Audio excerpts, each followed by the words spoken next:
अस्सलाम वालेकुम स्टूडेंट्स।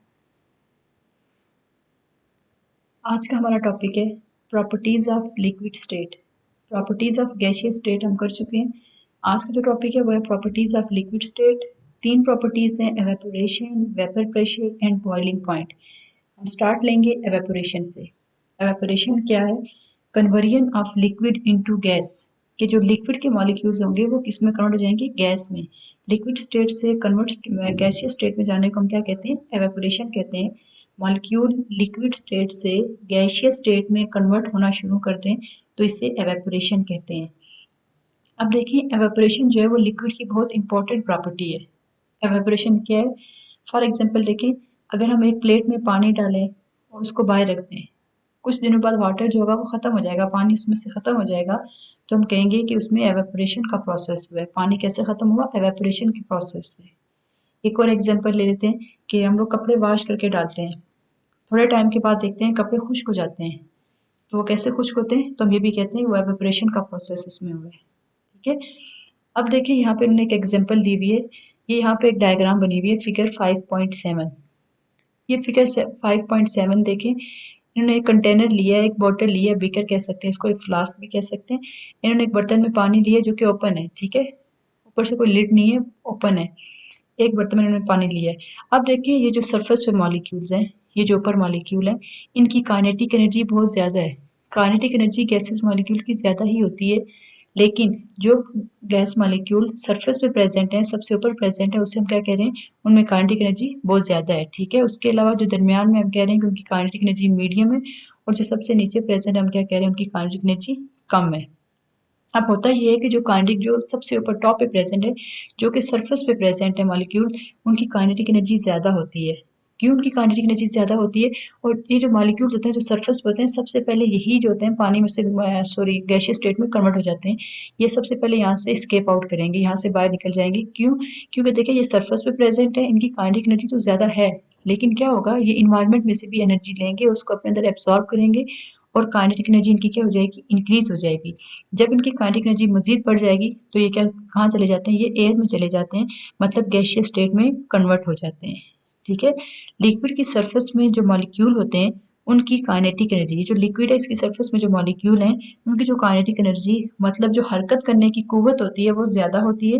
क्यों? क्योंकि वो इन्वायरमेंट से एनर्जी लेते हैं और काइनेटिक एनर्जी बढ़ा देते हैं, और काइनेटिक एनर्जी बढ़ने की वजह से वो एयर में चले जाते हैं।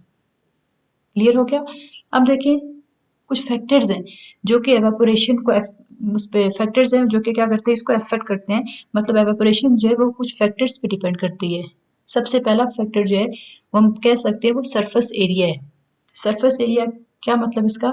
कि वो जगह जहाँ से मॉलिक्यूल्स एवापोरेट होकर एयर में चले जाते हैं।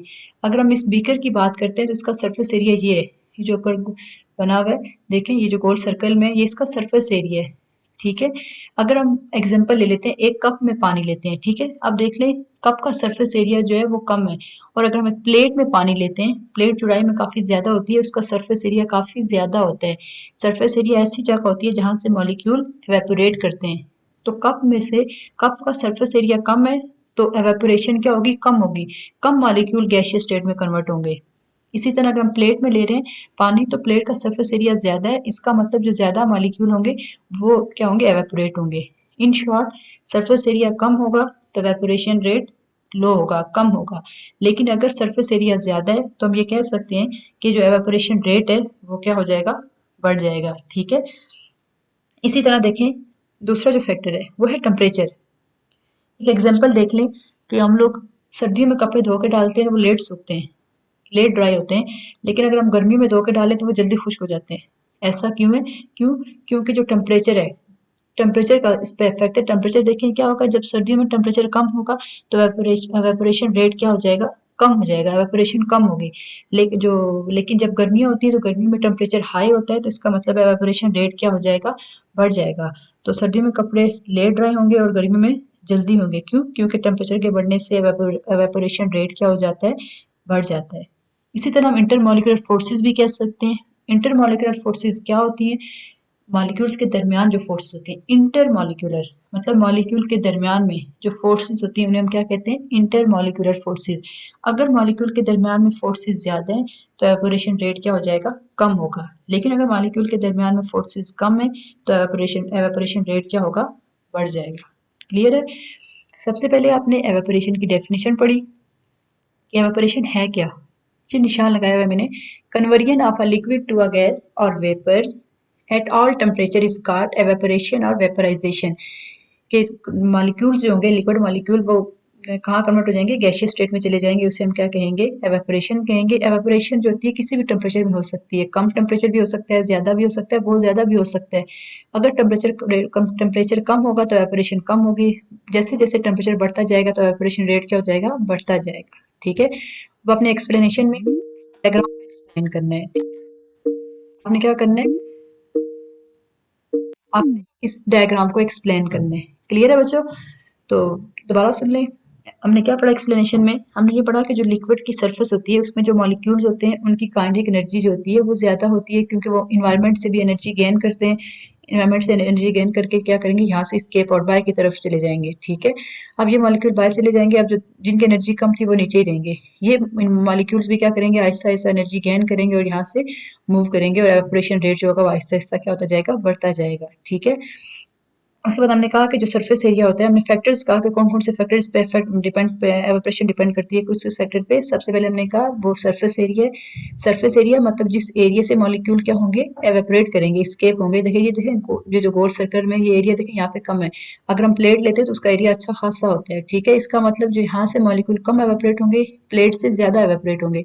तो जैसे जैसे सरफेस एरिया बढ़ता जाएगा एवेपोरेशन रेट भी हाई होता जाएगा, सरफेस एरिया कम होगा एवेपोरेशन रेट भी कम होगा। इसी तरह टेम्परेचर की बात करते हैं, जैसे जैसे टेम्परेचर बढ़ता जाएगा एवेपोरेशन रेट भी इंक्रीज होगा, टेम्परेचर कम होगा तो एवेपोरेशन रेट भी कम होगा। और लास्ट में तीसरा फैक्टर पड़ा इंटरमॉलिक्यूलर फोर्सेस। तो जैसे जैसे इंटरमॉलिक्यूलर फोर्सेस ज्यादा होंगी, मतलब मॉलिक्यूल के दरमियान में फोर्सेस ज्यादा होंगी, अट्रैक्शन फोर्सेस, देन क्या होगा, एवेपोरेशन रेट कम होगा। और अगर मॉलिक्यूलर फोर्सेस कम है तो एवेपोरेशन रेट जो होगा वो क्या होगा, ज्यादा होगा। ठीक है। क्लियर है। इसने अपने एक्सप्लेनेशन की हेडिंग देनी है इन एवेपोरेशन, यहाँ से स्टार्ट लेंगे और स्केप एज वेपर्स यहाँ तक करना है आपने। क्लियर।